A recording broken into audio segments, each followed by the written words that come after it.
Permasalahan keluarga kandung dengan anak angkat mengenai surat wasiat peninggalan Dorce hingga kini terus berlanjut dikala kepergiannya yang saat ini sudah menginjak hari ke-50. Masih menjadi sebuah pertanyaan yang saat ini masih belum terungkap mengenai isi surat wasiat tersebut.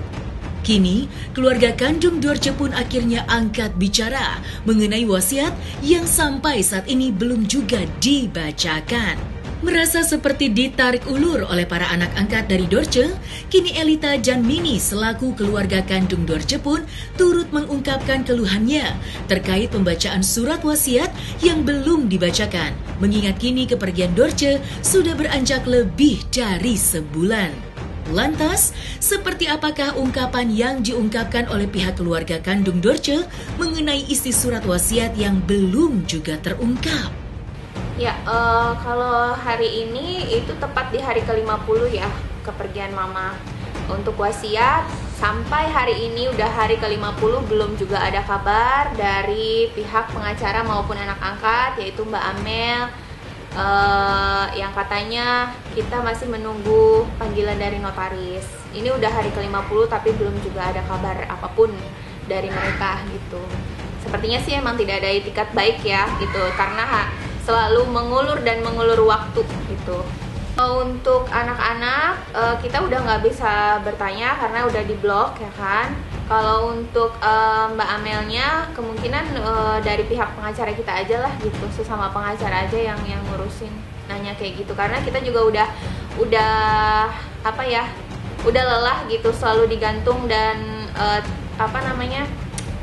nggak dikasih kepastian kayak gini gitu. Ini kan sama aja dia juga mengulur-ulur waktu dan membiarkan mama dengan ketidakpastian gitu, karena kan ini juga pasti ditunggu juga sama mama gitu loh. Ya insya Allah kita pasti akan siap menerima apapun itu isi wasiat dari mama. Kembali lagi, kalau memang isi wasiat dari mama itu sesuai dengan ketentuan hukum Islam, sesuai dengan yang sudah disyariatkan, kita tidak akan menolak kok gitu. Kalau memang sudah ada yang diberikan oleh mama untuk anak-anak angkatnya diwasiatkan dan itu sah secara hukum maupun agama, kami akan berbesar hati untuk bisa memberikan kepada anak-anak, karena kami tahu memang anak-anak pun juga mempunyai hak melalui surat wasiat itu, tapi tidak lebih dari 1/3 itu ya. Jadi ketentuan Islam itu sudah mengatur secara hukum agama dan juga hukum negara itu sudah ada ketentuannya gitu loh. Jadi anak angkat ini kan tidak dapat warisan, dapatnya hanya wasiat ya gitu loh, hadiah melalui wasiat gitu. Dan kalau memang sudah ada wasiatnya mama, akan kami berikan. Kalaupun tidak ada wasiat dari mama, akan juga kami keluarkan kok gitu loh, karena kami menghargai mama. Kami menganggap anak-anak ini adalah anak-anaknya mama yang mama urus dari kecil gitu kan.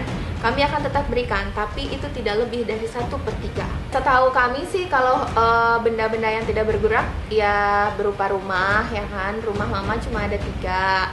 Ya rumah di sini yang di Lubang Buaya yang kami tempati, rumah yang di Jati Bening, rumah kapal, kemudian juga rumah gadang yang ada di Jati Bening juga gitu. Selebihnya untuk barang-barang yang lain yang saya tahu memang ada barang-barang yang tidak bergerak juga. Untuk barang yang bergerak ada 1 itu berupa motor. Kalau barang-barang lainnya ya paling barang-barang benda-benda isi rumah.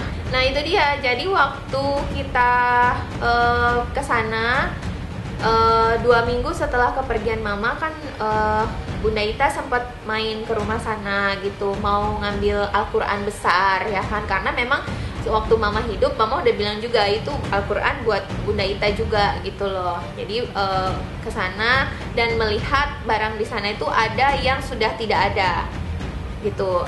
Waktu hari kedua pun juga saya sempat bertanya sama mbak yang ada di rumah, kemana tas-tasnya mama gitu loh, kok pada nggak ada gitu. Jawabannya ada yang sudah dibagikan, ada yang kayak koper itu udah dibawa sama anaknya, katanya kayak gitu.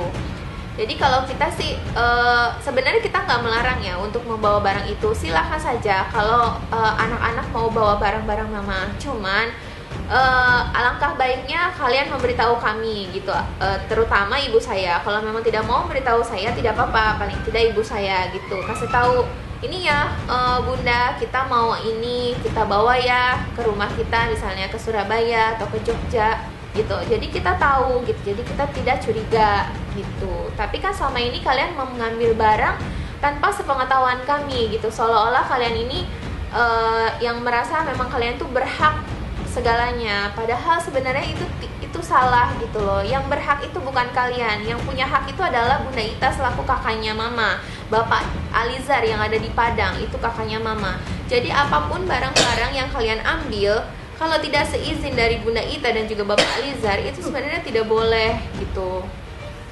2 minggu yang lalu itu Bunda ke sono, rencana pengen ngambil Quran besar, karena memang mau ngaji tuh mata udah nggak, ini udah buram gitu kan.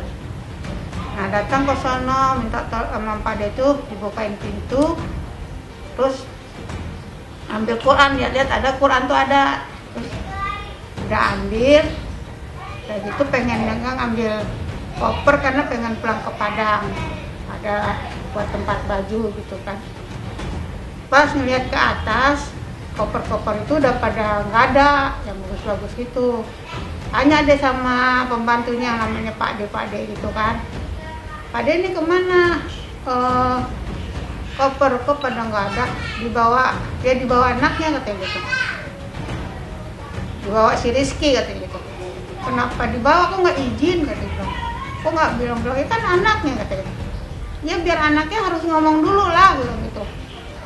Emang dianggap apa kita ini? Itu kata Bunda begitu. Terus pas mau masuk ke kamar nggak bisa, udah ditutup semua, dikunci tapi tutup nggak tahu lah.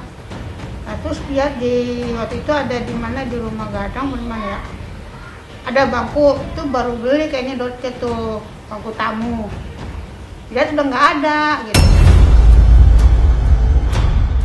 Di saat teka-teki isi surat wasiat Dorce belum juga terungkap, kini sebuah pernyataan mengenai kemunculan keluarga kandung Dorce yang bersamaan dengan hari meninggalnya sang legenda hingga sampai saat ini terus menimbulkan suatu polemik terkait keberadaan keluarga kandung yang baru muncul akhir-akhir ini. Menjawab semua pertanyaan yang belum terjawab, kini keluarga kandung Dorce pun akhirnya bersuara mengenai pihaknya yang menjadi bahan perbincangan lantaran baru muncul bersamaan dengan kematian Dorce.